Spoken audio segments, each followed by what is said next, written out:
Well, greetings to you wherever you're watching from around Australia and indeed around the world. Welcome back to Perkins Engineering YouTube channel. Great to have you with us. The support has been fantastic, so we thank you very much. I've gone retro today, an old Castrol Formula R 2004 Perkins Motorsport Polar Fleece jumper, which is keeping me nice and warm. With this episode, we want to go back into our little mini series where we're looking at the 3 different generations of supercars, and in particular, we want to look at the bodywork. And as part of that, we want to look at road car panels and what's used on the cars that's directly from the road cars, and have a look at how that changed over time from the early 90s with the VPs, the sort of mid 2000s with the Project Blueprint cars, the VY Commodore, and then the car of the future. It's become a pretty contentious topic over the years with fans about how the cars aren't road car related or they've lost that road car DNA. And there's always been a number of factors, but I guess first and foremost, when the VPs were racing, Holden was in its prime, parts were getting manufactured locally in Australia. No doubt the foremans and the managers of all those plants were race fans, and parts would have been falling off trucks left, right and centre. Teams would have had sponsorship deals, of course, with Holden, but also Holden dealers. So getting parts was really easy, certainly a lot easier than what it is today. Then as that changed into an evolution where, road car panels are very difficult to repair, they're very heavy, they're not really cut out for race cars. So then we started to go into that composite era where we were manufacturing our own composite carbon fiberglass panels. And then today where we've had to, change the wheelbase of the cars to keep them all the same and ultimately change the look of the cars for the rules and also for aerodynamics and all this sort of stuff. So what we want to do is more show you some of the differences between the cars. We're not forming any opinions, just want to show you the differences in the evolution. So let's get stuck into it.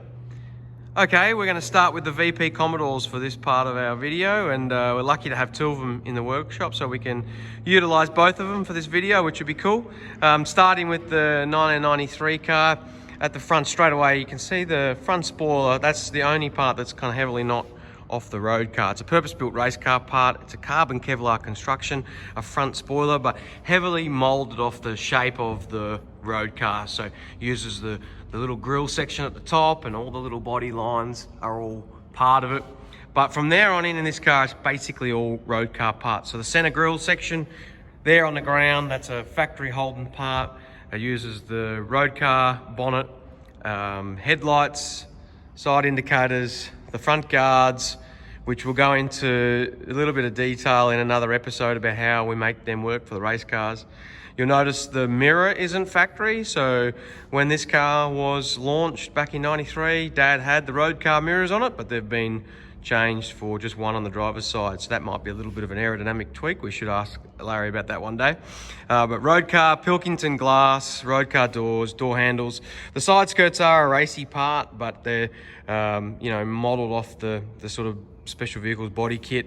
Same with the front guard and rear door spats. All the normal weather strips, rubbers, all road car, glass, rear quarter windows, everything off the roadie. Door handles, rear doors, all steel. The quarter panels, standard, all steel. We just we move the road car filler hole from here and put our race car fillers in up back here. The rear bumper bar, this is an interesting part for the 93 car. It's actually the road car rear bumper bar, and these spat sections here are part of the body kit, so they get added on to the road car bumper bar. So that's a normal road car rear bumper bar fitted to the race car. Rear tail lights there, factory fitted. These are actually the incorrect ones, but we've been using them for mocking up purposes. As many people would know, the rear number plate section, the beaver panel, that's not a standard VP part. That's actually a VN part. For whatever reason, that's what Perkins Engineering did. The boot lid's factory, 100% standard, except for the mounting holes for the rear wing. So we have 3 mounting holes for the rear wing, and that's the sort of outside of that car. And then just to show you the boot lid, that's 100% factory. We use the hinges, all standard, only other than those rear wing modifications. The center stay mounts through there, and there's those mounting bolts for the rear wing. So this car utilizes a 1-piece rear bumper bar, composite bar. It's not the road car part, but it's heavily styled off it. It comes out of a mold, so it incorporates that bit of body kit on the side. It's, as you can see, no joints, quite seamless. And then that's easier to repair, easier to mount, lighter than the road car part, and kind of the start of where more parts became made composite. And that's what started on this car. We move through the car. You can see this is where we first started to introduce plastic windows. So the top half is a Perspex window, so you could mount a knacker duct there and keep the driver cool. We use the road car handles, latches. We don't use a road car trim. We use road car door handles on the inside, but it's a fiberglass trim. Again, just lighter, and no need for the heavy road car trim work. And then we move to the front of the car. You'll see we use the road car dashboard. The trims are just a vinyl trim on this car. The only thing that's, I guess, not standard from the road car is these doors. They're a standard road car door in some respects, but the motorsport doors, they got rid of the side intrusion bars and made the pressings a little bit lighter. But you see we modified the factory door handle because we need clearance to the roll cage, or else the factory door handle doesn't work. So there's some of the things you need to keep in mind when you're making a race car, and some of the road car things don't fit. We use the road car indicator lens, and then under the bonnet you'll see just a factory VP bonnet and quite a lot of factory parts standard on these cars. Over to the 2003 VY Commodore now, and this was the first of the Project Blueprint cars, which means it's got the Falcon front suspension in it, the double wishbone front suspension, but this is the last car before they started modifying the wheelbase. So this was the year before that happened, and therefore all of the bodywork is still based off the road car sizing. So again, along the front of the car, headlights are standard, grille standard, bonnet is a road car bonnet, but they started to cut the framework out of the inside to take some weight out of them. The front spoiler, again, based off the road car profiling, but it's a purpose-built race car part. It's got an under tray on it, and it's quite a strong carbon Kevlar construction. The front guards, they're road car guard. They're flared out to cop the race car tyres. So they cop a big flare in through this section here. So that's a manual flare, quite a lot of time and effort. It's not what we did on the VPs, it's more what we started to do VT, VX, VY, VZ. Road car wiper, road car glass, although you'll notice it's got a heated front windscreen, so we got the road car windows modified to get the rear heater elements through them. Road car mirror back on the car, that became a rule that you had to use factory mirrors as opposed to smaller race car ones, but this still uses race car doors. And it's got glass windows in the front, and we're now an all plastic window in the back, but the quarter window's a factory glass window. All the door handles are all factory parts. Side skirts are a race part, as are the door spats there. We call them spats. Quarter panels, they're a steel quarter panel. They do get a bit of flare work as well around the wheel arch to accommodate the racy wheel. But the rear window, the boot lid is all factory road car, factory tail lights. Just the boot gets modified for the rear wing. And then the rear bumper bar section is all purpose-built race car. It's 3 pieces, so there's a rear bumper side on each side and a rear bumper bar center, and then there's a diffuser under there as well.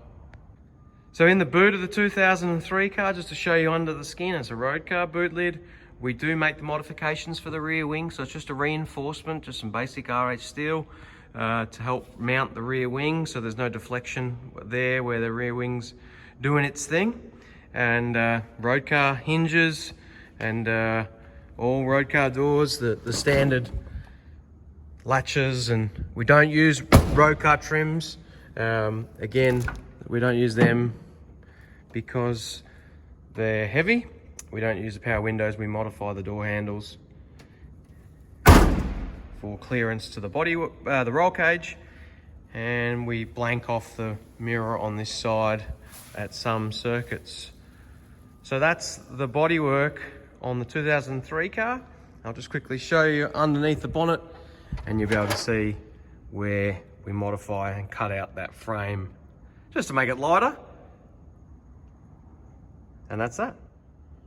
Right, I've just pulled the cover off the 2015 Holden Racing Team Commodore, the car of the future, and let's have a look at this car. At the front of the car, it still actually uses quite a few road car parts. It's got the standard Holden grille in the front of the there with the badge, looks fantastic, and the road car bonnet. This is an aluminium bonnet now, so nice and light but very flimsy. Show you underneath, it's a standard part. They get modified only for the bonnet pins, and the rest of the parts is standard. They're very flimsy though. One little tap and they're folded up and buckled, so that's why the ZB went to a composite bonnet, which typically lasts a whole season. They don't use the road car headlight, they use the outside cap, but they put their own back on them, a carbon back, and they don't use the road car wiring loom. This was started actually from the Mercedes and Volvos because the headlights on the Mercedes were, I believe, in excess of $4,000-5,000 a headlight. So they started to just use the caps and put a little LED light in there, so cost containment measure. Carbon composite front spoiler, very similar to the other cars. This is an evolution of a purpose-built race car part, nice and strong.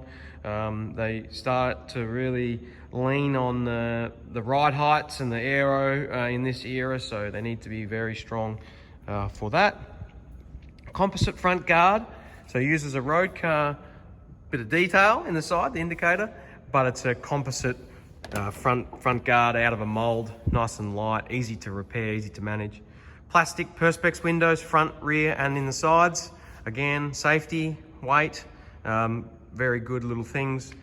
Road car mirrors, which is pretty cool. Road car door handles, but the skins are a composite material. Light, easy to repair, and to be honest, they are a great addition. They still use the road car door frame, which has been heavily lightened. Just a standard flat little aluminium flat trim, and a modified door handle up here for various reasons, but road car handles, latches, strikers, everything. Weather strips, rubbers.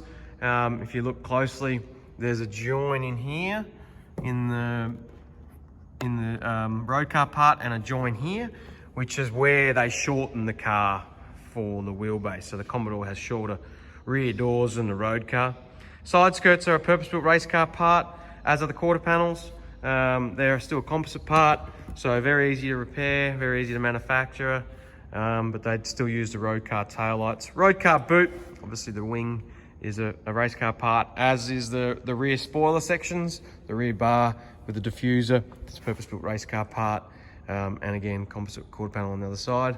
And just to show you under the boot, that it's an aluminium boot, still utilises all the standard parts, if you like, the hinges and whatnot, but being aluminium, it does require a lot more strength. So strength under here for the rear wing mounting, strength here so that the rear bar can seat on the beaver panel, so the whole section doesn't flex, and that's what these rods are in here.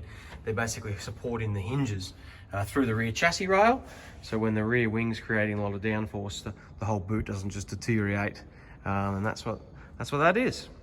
Well, there you have it. That's the sort of road car and non-road car panels that are used on the various cars. I think a few of you might be surprised by the VF Commodore how much road car related stuff is still on that car. So very cool to be able to show you all the different differences between those cars.